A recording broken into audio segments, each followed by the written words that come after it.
you all for coming out. I want to thank Dean Koiger, Dr. Lori Lefkowitz, in their respective roles for their ongoing and uninterrupted support of the Humanities Center, and in their support of me as theme leader this past year for the fellowship year under the broad framework of reckonings. I also want to thank Abby Fiorenza for coordinating this event and ensuring that this would be made possible. Uda and Lori's support has allowed me to be an eyewitness to the ways in which interdisciplinary faculty work across their respective disciplines and make clear the ways in which the humanities have always mattered in the life of the mind and should continue to matter, despite whatever you might hear or see online or in the pages of the latest right-wing academic journal with little to no research at its core or based in reality. Tonight is somewhat bittersweet for me, as the fellows of this past year will have completed their time at the center with this evening's lecture and visit on the part of my dear friend, hermana and colleague, Dr. Joanna Brooks. It will also mark the last fellows year under the direction of Lori Lefkowitz, who is stepping down as the director, but let's be clear, she isn't going anywhere. She has a great deal more to do, a great many things to do as Director of Jewish Studies and as the Rudderman Professor. We will, however, have time to celebrate Lori's amazing leadership of the Humanities Center a bit later this evening, so I'm just going to say what an honor it has been that she trusted me, this relative newbie to campus, with the Fellows Program this past year. I can't thank her enough for this opportunity. I have grown to admire and cherish my new friends and colleagues from this enriching experience. Our speaker this evening, Dr. Joanna Brooks, who holds a PhD in English from the University of California, Los Angeles, is a proud fourth-generation Southern Californian and is someone I've known for over 5 years now. I've personally witnessed her service to the San Diego State University community, where she leads faculty development and student academic support efforts at that large, public, and research-intensive Hispanic-serving institution of higher education as its Associate Vice President for Faculty Advancement and Student Engagement. She is a founder of SDSU's Digital Humanities Center, its Shared Governance Leadership Institute, and the Inclusive Leadership Initiative. I don't know how she does it. She's also a public intellectual and an award-winning author or editor of 10 books on race, religion, gender, social movements, and American culture. She's appeared in global media outlets including the BBC, NPR, The Daily Show, CNN, MSNBC, and The Washington Post. She is an innovator who harnesses digital tools and new technologies to advance the narratives of BIPOC communities. She is currently on her 4th or 5th iteration of the Podcasting the Humanities Institute, a collaboration with the National Humanities Center and SDSU's DH Center. I would like to share a very brief story, promise, about Joanna the person, not just my new boss at the time, almost 4 years ago now. Joanna was the very first person from SDSU whom we met on the day that my husband and I moved into our apartment in the Hillcrest neighborhood in San Diego. She came to our new apartment along with her adorable nephew and handed us a potted cactus when they arrived, along with a bundle of sage for burning, so that we would cleanse our new home of any evil spirits from previous encounters between the land of the living and the dead that we might have lingering in our space. It wasn't so much the sage or even the cactus that made a difference to me personally in her welcoming us to California. It was the fact that she brought her not yet tween nephew to the home of 2 gay men whom she would so readily normalize. This was something that touched me profoundly and has stayed with me these several years later.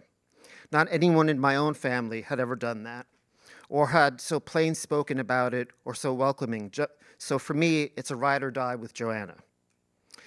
As maybe some have heard me say, quote, "Just let me take my earrings out," end of quote. Joanna lives and breathes her liberatory practices, and as she said at dinner last night, quote, "There's no better training for that kind of work than in Africana studies," end of quote, when her own daughter expressed interest in being a double major in English and Africana studies at college. For me, the personal is political and the political is personal. The political project of the Academy remains for me closely tied to who I am as an individual, as someone who works with survivors of state terror and the efforts to document those brutalities and the reparative work needed to make things better for their future and for subsequent generations. Time and time again, I have seen this in the work of our speaker tonight, who works tirelessly today for a better tomorrow. Please help me welcome Dr. Joanna Brooks to the podium.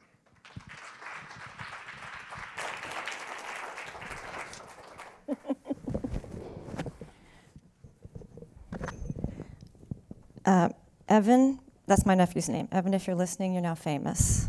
Evan, if you're listening. Good afternoon, good evening, everyone. Thank you for that. A very tender introduction. I really appreciate it. Thank you to all of you who've contributed to my visit here, made the arrangements, and thank you to Lori for making this all possible, to Dean. Thank you to the fantastic graduate students with whom I got to share lunch today. I really appreciated our time together. It was fun, I thought. Yeah, okay, it was fun.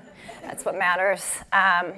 Although it looks like we scared somebody away. She'll come back, right? Okay, we're not supposed to notice that in public. We had a good time imagining how impactful their work is going to be. And that bespeaks some of what I've just gathered that you're doing here, that you have started to do under Lori's leadership, that you'll continue to do under Angels, in terms of a humanities that is publicly engaged from the get, right? That is in the service of public knowledge, or the knowledge of various publics who have not been properly acknowledged in the work of the university thus far. So really glad to be here and support that work. And I studied up a little bit before I got here, and I looked at how y'all frame this theme of reckonings that you've been working under this year as fellows. And I looked at the work that the fellows have been doing. And some of you have been, reconstructing forgotten histories of innovation and care and cure. And some of you have been caring for archives, newly. I think I met Alana Prince before the talk. Just excellent, excellent, important work. And work I'm not surprised to find happening in Angels' orbit. And I also paid attention to the specific language you used to frame reckoning, and you used the words, the intersectional, multidimensional, something, truth-telling and accountability, truth-telling and accountability. And that's really helped me frame where I want to go with our time together. And thank you for holding this space, and thank you for being here with me. And because I think in the humanities, we're doing okay with truth-telling. We're doing okay with truth. That's been sort of our province, right? And I think of the beautiful line from the Statement on Professional Ethics by the American Association of University Professors. If you haven't read it lately, pull it up. It's really good stuff. And if you're working as a university administrator, this is the kind of line you return to every day as a moral compass. And it says, professors guided by a deep conviction of the worth and dignity of the advancement of knowledge recognize the special responsibilities placed upon them. Their primary responsibility to their subject is to seek and state the truth as they see it. I love that. That is our primary professional responsibility, to seek truth and state it. I think we have a lot to be proud of in the academic humanities under this head. I think we can be especially proud of the way we've used disciplined inquiry to acknowledge bodies of knowledge that have not been properly acknowledged, and without which we can't, in any seriousness, pretend to be advancing knowledge as a whole, right? But it's the practice of accountability that I'm really curious about. And I don't have any answers. How do we understand the practice of accountability in humanities scholarship? How do we see it at work around us? In our scholarship, we're learning to see the pervasive structures of the carceral state, but we're still succumbing to the logics of the cultural state when we do call-outs and public shaming. That's something Adrienne Marie Brown has recently argued, I think, quite persuasively. We're learning to acknowledge the indigenous caretakers of the land we occupy, and I was remiss, I forgot to acknowledge that I'm grateful to the Massasoit and Wampanoag people who are the caretakers of this land, and I appreciate their stewardship of it.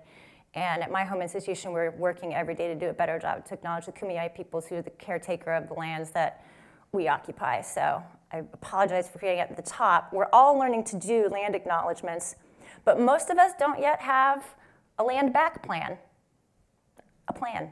Even though there are many models for doing this reasonably, already available, already in practice.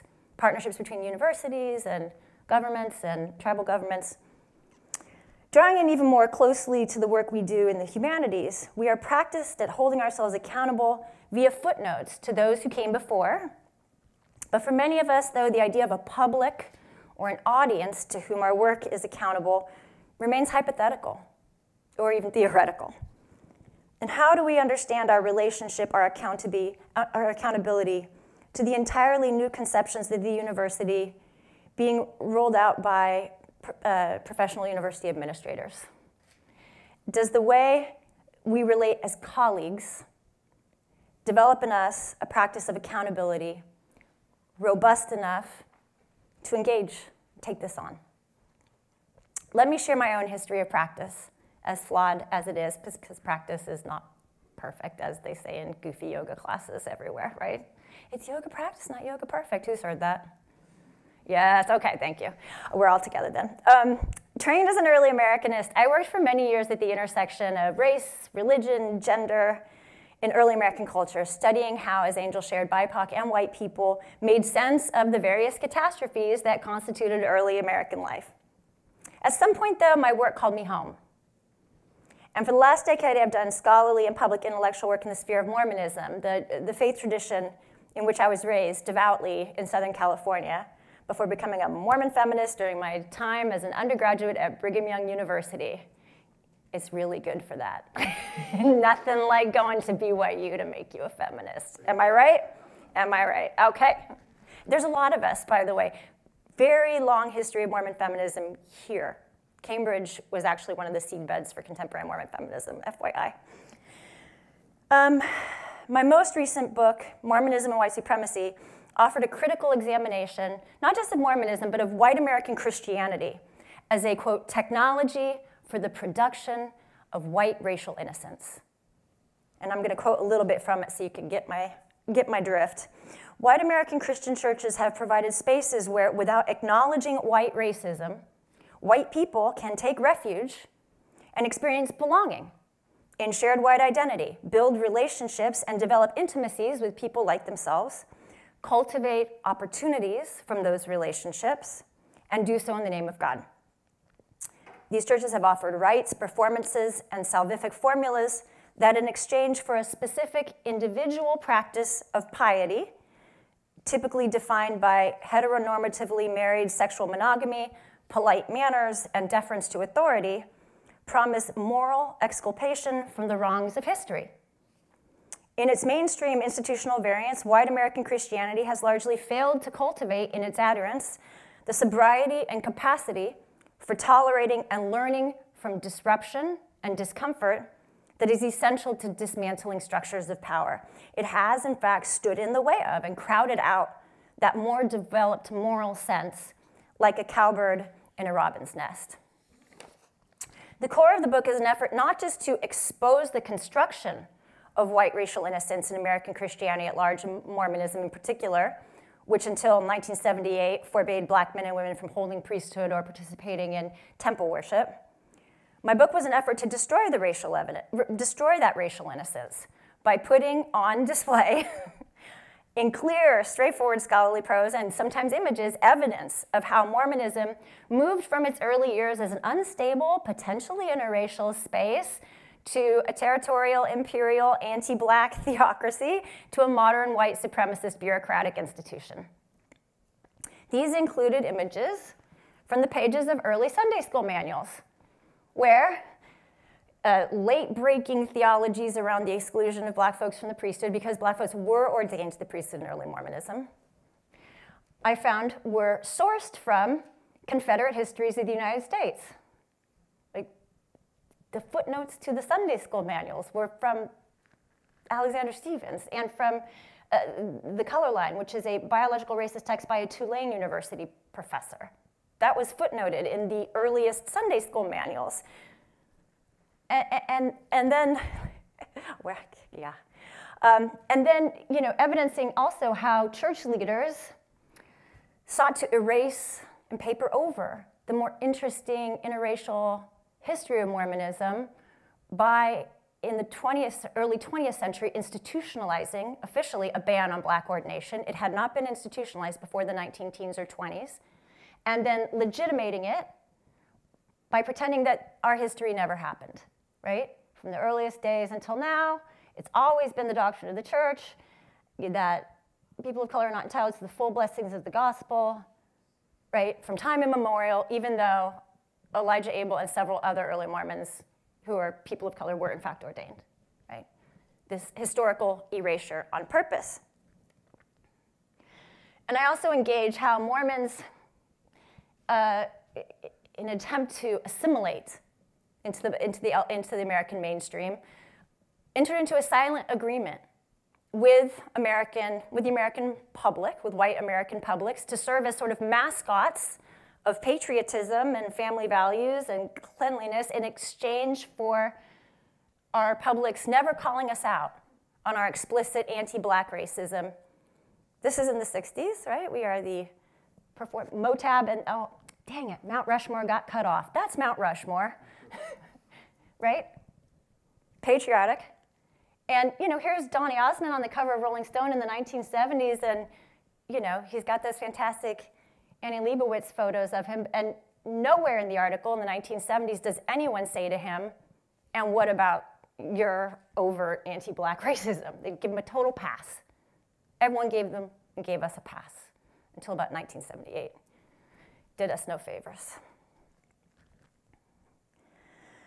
I also, though, included detail from the archives of Mormon figures like George Romney and Stuart Udall, the former Secretary of the Interior, who, as this piece of archival evidence shows, was instrumental in forcing the Washington football team to desegregate because their stadium was, of course, on federal lands. And as Secretary of the Interior, Stuart Udall said, "You will not be allowed to play here any further unless you desegregate your football team." That's also part of our history. There were always Mormons who knew better. There were always Mormons who did better. And that's part of the tragedy of the story.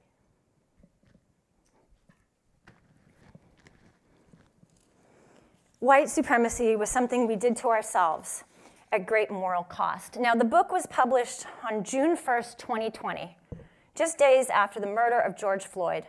This was a coincidence, of course, and a devastating one. But the Times called for Mormons and everyone else to hold ourselves accountable for our own contributions to the destruction of Black life. Individually, Mormons hold ourselves accountable to an incredible degree on some aspects of our conduct and character. Sexuality, modesty, dietary laws, extraordinarily scrupulous. But other aspects of harm's doing, economic, political, social, are routinely neglected, and we have no practice at all, whether as a people or the LDS Church as an institution, in holding ourselves to account for collective harm's doing.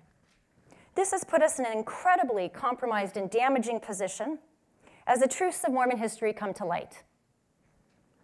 For its part, since the cessation of institutionally authorized polygamy in the 1890s, the institutional LDS Church has been defined by a defensive posture, an insistence that the church leaders speak of the will of God, and we've been the same all across time, even as quietly over the years the institutional church has made many, many, many concessions, legal, financial, in order to survive as a modern American institution. Now, just a few years before the book came out in 2017, we had tried at the Mormon grassroots level to organize a movement in honor of the 40th anniversary of the end of the Black priesthood ban. We had tried at the grassroots using this sort of vast, all the progressive Mormons found each other on social media. It was fascinating. We tried to organize, develop curricula that you could use in your home or in your Sunday school class to educate yourself and your family about the history of the ban, about what white supremacy is, about what racial privilege is, about what structural racism is, and to pledge to do these sort of activities and have difficult conversations as a personal honoring of the end of the 1978 ban. The movement went so far, but not a lot further, and I was reckoning with that. I was like, what do I do? And the thought came, build the archive for when the time is right. So that was the reason for this book. And when the book came out, I started to do this work of holding my community accountable through a series of social media posts designed to abolish the innocence Mormons associated with our whiteness. I was able to use my large social media network, and I also had a very unexpected but welcome partnership with the public radio station KUER in Salt Lake City and their show Radio West, and they did a film based on the book called White on Purpose, and I want to show some of that now.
And what followed this recounting, which was as painful for me as for anyone.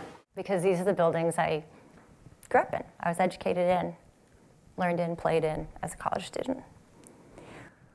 Did accountability take hold? So there are 3 instances of reckoning I want to share with you. The first, this is a picture a friend who lives in Provo texted to me because it had not yet made the newspapers because BYU was trying to keep it out. This was 2 weeks after that film came out.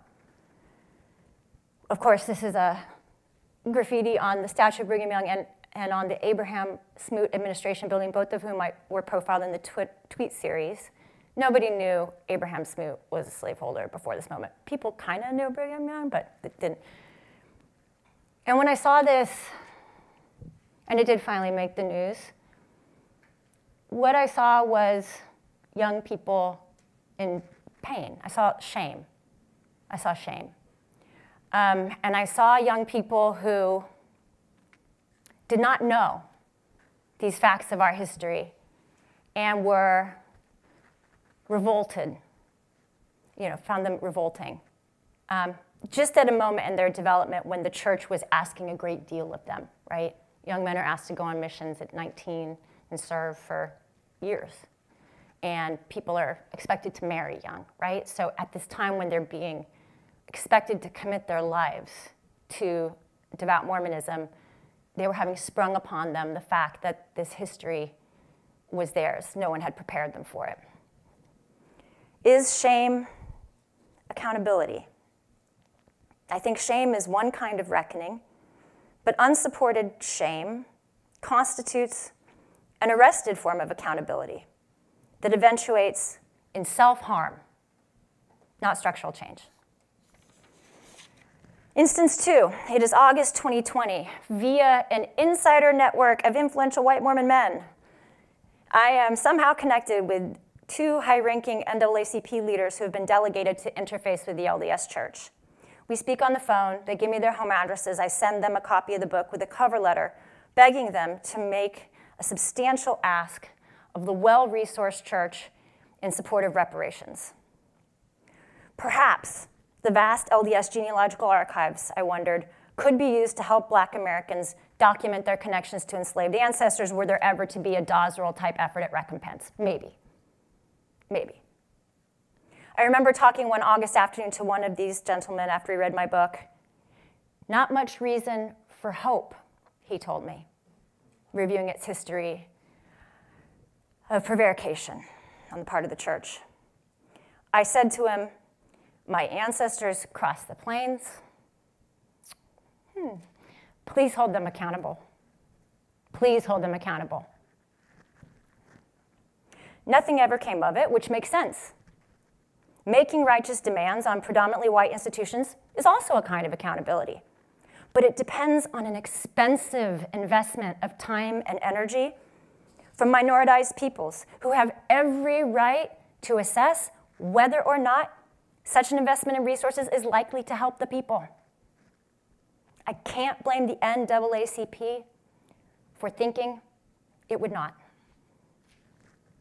Instance 3, 4, 5, 6, 7, I am sitting across the table from a white Mormon man, an old friend, a family member, or maybe a recent acquaintance who feels like a brother nonetheless. Or an email comes into my inbox or something pops into my DMs. There is shame, sometimes there is anger, there is sorrow, a lot of sorrow. But there's also relief. There is relief in looking at our history, facing it head on. A vulnerability, an acknowledgement of how wrong we've been, how freeing it is to say it, and how important it is to hold grief and let it do its work. Owning our history, facing it head on, acknowledging how wrong we've been and what it has cost our humanity is the work I tried to do in my early Americanist book, Why We Left. Published in 2012, I mined early Anglo-American folk songs as a kind of fossil memory, trying to figure out the root causes for poor Anglo migration and the legacies of this history in intergenerational trauma. The false stories white people have been told and have told ourselves about our deservingness and inevitability paper over the actual histories of theft and murder that produce this dubious advantage. Staying in denial of this comes at the cost of our humanity and our well-being. Where else to begin to hold ourselves accountable but in the humanities? In the space of books and podcasts and exhibits and public conversations convened within the disciplined frames of scholarship and art. Where else to cultivate accountability but at the intersection of the structural and the personal in the vestibule of our truth-telling? It is only in the making of one's woundedness as a site of knowledge, a data set of woundedness, that people can finally see that vulnerability, contingency, fragility, and unprecedence are the first and last instance of existence itself, wrote my friend Jim Lee, professor of Asian American Studies at UCI. Denial of brokenness, woundedness, wrongness, and grief in oneself and others is the enabling condition for the perpetuation of structural inequality through racialized capitalism. But the humanities, Jim says, gesture in something like a utopian whisper to another world that is less about better organizing and better politics, though that would certainly help, than about paying attention to what breaks you and processing these feelings. This is accountability at a vestibular scale between interiority and publicity, the personal and the structural. This is, in the words of emergent strategist Adrienne Marie Brown, about getting in right relationship to change. This is where I think we can reckon and reform new ways of being in relationship to the past and its violence.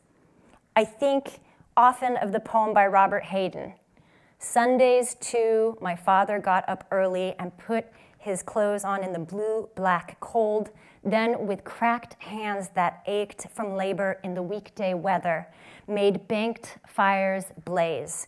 No one ever thanked him. I'd wake and hear the cold splintering, breaking. When the rooms were warm, he'd call. And slowly I would rise and dress, fearing the chronic angers of that house.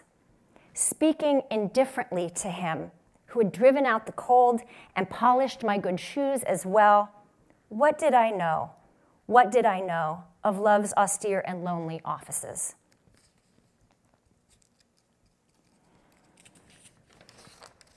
Hayden reckons out loud with the costs of industrial capitalism in Black communities, the belabored bodies that crack and ache, the houses that harbor chronic angers, but also essentially shelter children from the cold. He reckons with the love that is not enough to dispel anger or fear, but is just enough to polish the shoes for church to claim respectability and maybe salvation. He reckons with his father's inability to name his exploitation, which comes down as indifference to the son, an indifference that the poem then reforms for the speaker and for all those who read it. When I read the academic work in the humanities that feels like good accountability to me, it is the kind that performs offices for the dead, that opens up and holds spaces to name and grieve these ancestors and give them a proper burial, and as the people who made us, and yet the people we cannot redeem except in naming as they are. So to bring it all home, and these are stories I've never told in an academic setting before. My grandmother, Dorothy Beatrice Davis, was born in a log cabin in the Creek Nation headquarter town of Okemah, Oklahoma on December 28, 1912. Woody Guthrie was born in that same town a few months earlier, which is a proud thing for me. Her father, Jim Davis, is described in family histories as a sharecropper and a volunteer lawman, and I'm not sure what that means, except that my grandmother recalled cowering in the bathroom at night, hearing the sounds of shootouts in town and wondering if her father would come home, which he did sometimes, gravely wounded, with injuries that healed poorly, if at all. My great-grandmother, the beautiful black-haired Emmer Pitts, hovers around the edges of this memory. There were some papers reportedly in her possession that should have given the family some claim somewhere, but the story is that Jim forbade her from claiming. So the Davis family moved from Creektown to Creektown, Eufaula, Wetumpka, Okemah, Okmulgee. Their family was living somewhere between Wetumpka and Okemah on that night in May 1911 when a mob of men took Laura Nelson and her 16-year-old son, LD, from the Okemah County Jail and murdered them, hanging them from a bridge over the Canadian River. Dorothy was not born yet, but her family was within 10 miles of the place. I can't say for sure whether her father was there. History tells us Woody Guthrie's father was, in fact. And I don't know whether my great-grandfather or grandmother saw the pictures, the postcard pictures of this atrocity, some of the only known postcard pictures of a female lynching victim that were traded around Okemah in the years that follow. What I do know is that the rootless, chaotic, bone-level brutality did not come out of nowhere. It was Jim Davis's only birthright. It is the birthright of most early Anglo-American immigrant whites, as I tried to show in Why We Left. The Davises hailed from the, quote, lower regions of Whitley County, Kentucky, sidled up during the Civil War to which army was passing through, and moved back and forth between Kentucky and mountain towns in Tennessee as their marriage ties demanded. During the hardest days of Reconstruction, family history recalls that Jim's family scraped mineral-rich dirt out from under the house in the hills to make soup. Hunger pushed them to Arkansas and Oklahoma in the 1880s. By the 1920s, they were pushed out again, this time for Arizona, where my grandmother, Dorothy, grew up picking cotton. Violence and disease followed them everywhere they went. Newspaper clippings never spoken of by my family record that in the early 1930s, Jim Davis was arrested for battery on a police officer, and in the late 1930s, he escaped from an Arizona state asylum, climbed to the top of a nearby water tower, taunted the police for several hours to come and get me before jumping to his death. My grandmother was hundreds of miles away at the time in the camps at the base of the Hoover Dam, swatting scorpions away from her baby's cradles and sending money home to her mother, Emmer, as she was able.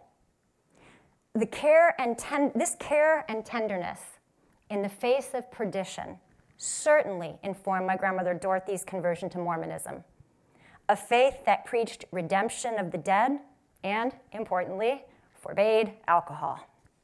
It was a faith that contained the griefs of her life, including the violence that made her an early widow, the factory job she held down in her LA working-class Okie suburb, and the alcohol that put 2 of her 4 sons in the ground. She did not live to see the diseased and violent rootlessness that came down our ancestral lines through time, work its way epigenetically into the nervous systems of the next generation. But I can count up cousins for whom it has proved fatal, and nieces and nephews whose bodies still remember.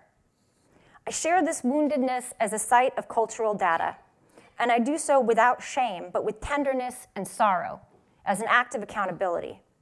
It is an extension of the story I tried to tell in Why We Left, white brutality as the product of intergenerational trauma, rooted in an original severance from the places where the spirits of our dead lived, and then reenacted in serial acts of violence and severance that kept us moving from place to place, scraping a living from the top of the earth. Those first losses contributed to the continual murdering of ancestor memory that contributes to whiteness, an identity forged in forgetting, which means we do not have to stand accountable to our dead. It is a state of perdition that makes perpetual violence possible. But in holding these stories and naming things as they really were, I am seeking to break the cycles of intergenerational trauma and forgetting, the perdition out of which the careless prerogatives of whiteness are born. I am seeking to build a capacity to name hard things and fatal shortcomings. In so doing, I am trying to, quote, seek and state truth as we understand it. I hope that this, in turn, makes me a more trustworthy public servant, because I am ready to say that just as the male ancestors who produced the death drive in me gave me life, the same state that produces death gives us these spaces where we can gather undercommons, in the words of Fred Moten, study, truth-tell, reckon, repurpose, and reform. We can plot our way to a freedom that is not recklessness, that is not thoughtless abandon or perdition, but as Maggie Nelson has recently written, replete with, quote, welcome and unwelcome news, felt complexity, and the thorny responsibilities born of care and constraint. What are the harmful legacies we must own and name in our own beautiful humanities spaces so that we can cultivate in ourselves and our students a capacity for living in the thorny, complex spaces of care and constraint? What is it that wounds us? To close, I offer a bit of soul searching on the academic humanities with a special nod to my old friend Elizabeth, who said, I really want to hear what you're going to say. So I'm going to ask more questions than answers. I would like more of us to own and name the way that an unconditional claim to academic freedom is being used and abused in the service of recklessly unethical teaching and writing, and hold our colleagues accountable for it, no matter how off-putting or personally threatening they seem. I would like us to reject the idea that academic freedom is equivalent to lateral violence, that cruelty and inhumanity and just plain being a bad knuckleheaded colleague are the prerogatives of genius. I would like more of us to hold, read, and quote from the AAUP Statement of Professional Ethics, which outlines beautifully the complex set of responsibilities in which academic freedom is necessarily embedded. Further, I would like us to hold our colleagues accountable when they violate our professional ethics, not by canceling them, but by engaging them and asking them to see and acknowledge the threat that their recklessness poses to the profession, the way our colleagues in the medical and legal professions have found a way to do, although imperfectly. That's fine. I would like to see a conclusion to the language of crisis in the humanities, because crises have been with us forever. Look at Clark Kerr's The Uses of the University, and like disaster capitalism, seem most useful as a rationale for neoliberal remodelings of the university. I would like to see us instead familiarize ourselves with an emergent strategy framework where we understand a key part of the work of our time as witnessing death that cannot be economically redistributed to designated castes or classes, but it is coming for us all via plague or climate change, and to use our humanities spaces to model getting in right relationship to change. I would like us to follow the example of humanities scholars like Chris Newfield to understand more about how money and power work at the university beyond our own individual interests so that we can build capacity amongst ourselves for institutional leadership. I would like us to kill the vestiges of tenure and promotion as hazing and adopt open standards and open access in our profession so that we can let go of professional development as an occasion to indulge in anxiety centered around concern for our own safety and reimagine it as a process of bringing new colleagues into a culture of truth-telling, accountability, and solidarity. I wonder out loud whether the privileging of the single author project in the humanities has isolated us from each other, withering our ability to hold each other, whether in accountability or celebration, in solidarity and organizing. I would like for us to abandon our killing perfectionism, our preference for the safety of anxiety as a way to manage the threat of shame, of the fear of scarcity that leads us to squander our precious tenure on the safest of projects, the ones that no one can criticize. This is what we've tried to do, as Angela shared, in SDSU's partnership with the National Humanities Center, as we are now in our third year, I think, of hosting podcasting workshops for humanities faculty and graduate students across the country, where we are learning to work together in imperfection, on shorter time frames, to build projects whose publication is not just about pulling off the magic trick of getting into print, but being in engagement with the public from the get. Care work over code work, as digital humanist Tara McPherson put it, not just tools, but authentically in the service of networked, contextualized human intelligence. This fall, the National Humanities Center, SDSU, and UC Riverside are convening a thought gathering of humanities leaders to get critical momentum behind changing institutional metrics in the humanities to be more bold, more amplitudinous, and more welcoming of the experimentation that gives us life.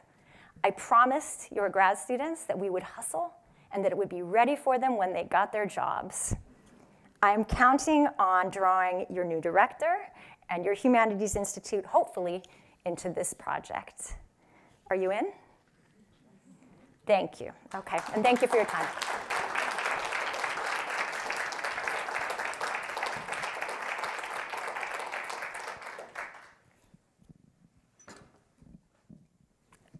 Are we going to sit? Yes, we're going to sit. Thank you, Joanna. Let's sit. Thank you.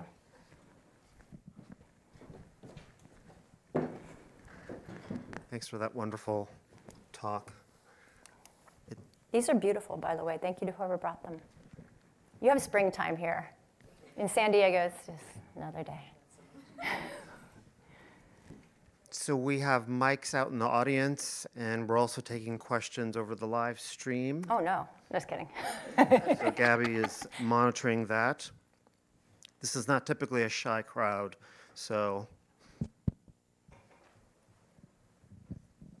Thank you so much. That was really wonderful and engaging. I can't help but ask, because you inspired us to hold accountable those academic projects, or I suppose academics in general, who are engaging in problematic or unethical academic behavior. I'm just curious what you have in mind by that. I mean, I can imagine, but I'm wondering what you're thinking of. And I wouldn't say so much projects. You know, part of my job is faculty affairs, effectively, at my university. And I need to be circumspect in what I say so as not to sort of speak out of turn about personnel issues. But I have seen academic freedom used as a pretext for just egregious conduct. You know, use of abusive language in the classroom on the pretext that this is a freedom of expression issue. We've seen the growth of, you know, defensive freedom of expression groups keying in on these instances and just abstracting them, abstracting academic freedom from the context of responsibility in which our profession holds it in our statement of professional ethics. As if there's anything like an absolute right to expression, right? Like, you know, in a pedagogical setting. You know, I was joking with a friend, I said, well, you know, you can have sulfuric acid in the classroom, but you're gonna teach your students, you're gonna wear gloves, you're gonna handle it a certain way, you're gonna contextualize it, you're gonna read rules. I mean, you know, people poke buttons just to be controversial, which squanders opportunities for learning. It just does. And it's not even good practice. It's not even rigorous practice. It's not. And I haven't seen anyone engage these colleagues in an academic way. I mean, you know, disassemble the logic they use to justify certain speech acts. Just say, okay, here's the footnotes on why this is just wrong. The other thing I've seen a lot of in practice is I've seen the use of academic freedom by non-academics who work for the university in the business of risk management to refuse to take on climate issues. So when there are people who are cruel to colleagues or you know, occupying common resources with aggressive speech acts that are just taking more than their fair share of the oxygen, you know, I've seen universities throw up their hands and say academic freedom, and that's not academic freedom. It's not. look at our founding documents. Look at what the AAUP has published. It's not. So just starting with that. I don't even have projects in mind. I just have, habits of being that and I know none of us got into the humanities because we like confrontation, really, I'm guessing. Like none of us like bosses, right? Like none of us like any of that. And we are so unduly afraid of each other. I'm just waiting for upstanders everywhere to say, yeah, no, not cool. As your colleague, let me tell you, what you've done impacts my ability to engage students, their families, our communities, and the public with trust. Not cool. Can we blow the whistle on each other in a productive way? I'm waiting for that moment. I'd love for the AAUP to do it. The AAUP is a wonderful organization. We've been very fixated on the defense of academic freedom and on the defense of shared governance. We have not ventured in the territory of what it looks like to hold ourselves to our own standards. It seems like a growth opportunity. Does that make sense? Yes, thank you. I think Lori has a question. First of all, thank you for that. Thank you for the acts of exposure, the framing of the humanities in the way that you did, and the vision that you offer for what this work can be. I particularly liked your characterization of your own work on Mormonism as performing, how did you put it, performing offices for the dead, which I think of my work that way too sometimes. And I wanted to ask about two things in particular. The first, as a follow-up to Simon, the paradox of academic freedom on the one hand by the same kinds of voices that promote censorship in curricula and limits to the canon and canonicity and at the grade school level and all of that. And also your talk reminded me of, as Jewish studies faculty, of the gesture of the Mormon Church of converting the dead, the Holocaust, the victims of the Holocaust, converting them posthumously so that they would have access to heaven. My own beliefs make that unproblematic for me, but I just wondered, like, as part of, if that fell into your research at all, and what you, like, because one feels the generosity of that gesture, right, even as one is appalled. I mean, literally what probably happened was someone was like, I have a great idea. I'm going to do this. And then, you find out all of a sudden it's like, so many Yiddish names, so many names, like where did all this come from? Because really, the church's genealogy projects that lead to it, right, exactly, so many Goldbergs, and my husband is a camper with a K with his people from the Ukraine, so I'm speaking in some familial proximity to this issue. But anyway, so complex questions there, so we'll take the easier one first, which is the baptism of the dead. I know that the church moved really quickly to do the bureaucratic task of saying, nope, that didn't happen, please, no. So I know those names have been removed. I know that they've been tried, that well-meaning but highly ill-informed individuals have tried to get them back in. I know that there's a lot of work, I think, in the technology department at church headquarters to make sure that doesn't happen again.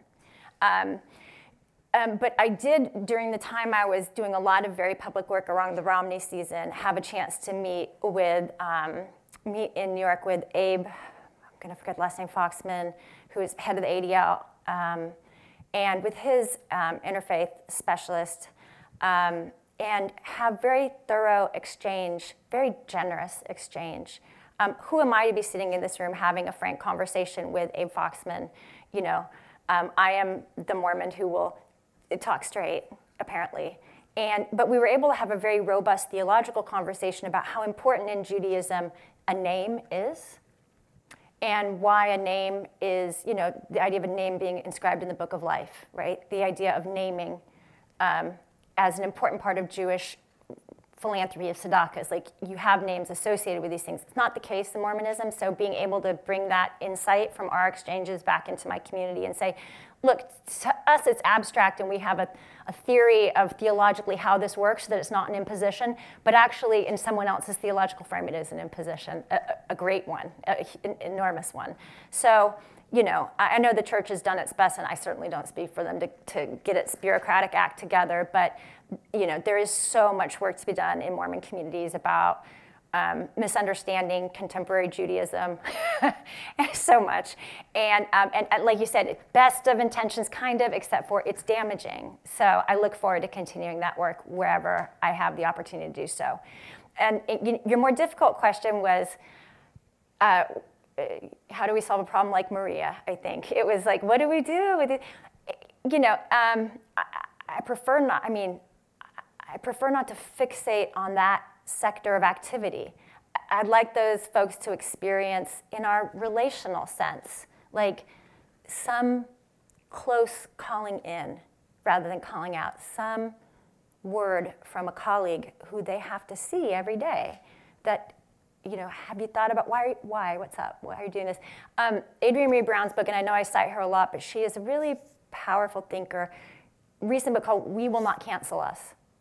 And she really goes into envisioning what it would look like post-cancel culture, because cancel culture she reads as an extension of the carceral logic of the state, to hold each other in these kinds of conversations. I think we have become so isolated from each other in our work. I was just joking with a friend I had coffee with who works at Boston University. It's like, when the best thing we can come up with as a proposal for scholarly work is getting enough funding to go on leave so we don't have to see each other, right? Like, you know, maybe we should try and work together a little more so that we can hold each other in those conversations. And so for me, it's about feeding and nourishing the spaces like the one you're growing here, right? Where there is interiority to the work, there is reflection to the work. We do show up for each other and we prepare ourselves, we develop the capacity to hold each other in difficult conversations, including, ouch, or no, not cool.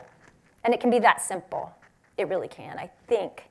But I look at the withering of our capacity to be in relationship. COVID certainly exacerbated it, but we were on that path before it, in the humanities of all places, right? Okay, can you guys hear me? I had a question. You mentioned kind of how this spread once your film was out among universities, and I wonder if you think that the role of social media has changed since you attended the university, and kind of how widespread it is at this point among students to kind of access these materials. So the funny thing is there was not email when I was in college. I went to college before the internet. Oh, I'm okay. So yes, but no, you point to something really important, and I can't speak for universities at large, but I can tell you what happened, something seismic that happened within Mormonism with the rise of the internet. So the world I was raised in was a print culture world, and we had nothing in our house that was not published by the church. The only thing we had in the house that was not published by the church were Little House on the Prairie novels and National Geographic picture books, okay? And so everything I knew, and there's this very strong demarcation between inside and outside. You're either Mormon or you're anti-Mormon, and we had good reason to feel that way. In the town in Southern California where I grew up, there were anti-Mormon films screened at the local churches. They called us a cult, and they made fun of things that my parents did that, you know, not mine personally, but, you know, they made fun of Mormon rites and Mormon religious customs, and this was happening, right? So Mormons had a reason for feeling distrust of the outside, but it also meant that, except for a very narrow band, some of it emanating from Cambridge, right? Our feminists, exponent to the community that Laurel Thatcher Ulrich was a part of from early on. There were Mormon intellectuals like Stuart Udall, like others who held ourselves to a higher standard and knew the truths of our history and held them. But there was all of this pressure to forget that, right? To whitewash our history and to stick to the official sources. And so many of us came of age with no clue about some of the less savory aspects of the Mormon past. I've met young people who had no idea Joseph Smith was a polygamist, okay? Because they stayed in a very canonical Orthodox way. And then the internet happens, and you're up one late night Googling about Joseph Smith, and you find out that he used a talisman stone in a hat to translate the Book of Mormon, and all of a sudden your world shifts, right? This very sanitized, we sing in front of Mount Rushmore, totally American, everything's normal version of your faith, it suddenly reveals itself to have been a story after you've given substantially of your life, right? And so my generation of Mormons, we were caught head on by the internet. Do you remember, Jenica? I mean, people were Googling late at night and losing their minds. Like, marriages broke up, families stopped speaking to each other. The tremendous, tremendous personal loss and sorrow. So, you know, we're now well into that, right? And the church has tried to find ways to, they've never gotten ahead of it, manage it, publish a very cautious essay once in a while that gestures towards a controversial subject, but, you know, and we've come a long way from where it's either you're a completely Orthodox Mormon storyteller or you're an anti-Mormon. People were not okay with that as late as 2012 when I started doing my work in public. There were very few crossover artists, very few. So, you know, I think the great promise of social media in my community of origin has been pushing us out of orthodoxy, but also into new forms of community. These are always very tenuous forms of community. The internet's not a great place to have a community. There's some limitations there, you know, especially in terms of the compassionate service, which is what we call it, that holds Mormon communities together. There's a lot of food. There's a lot of singing. You know, these are the things communities need to maintain coherence, and we haven't had that on the internet, and it's been very tough. The church is losing membership for the first time in its history. In my lifetime, you know, when I grew up, that was unthinkable. It was unthinkable, and we're seeing it. We're seeing it a lot.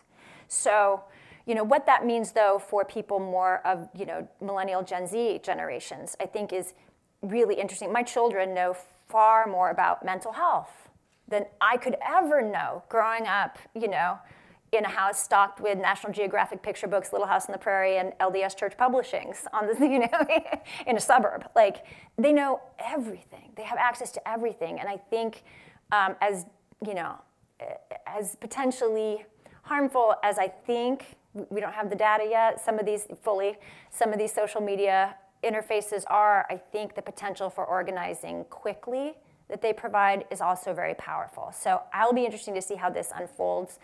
I think we're beyond the time when there are too many unsavory historical secrets yet to be unearthed. I think we've had those throws, like as a culture, but I could be wrong. You know, we'll see. We'll see. I don't know if that answered your question at all, but I was in college before social media.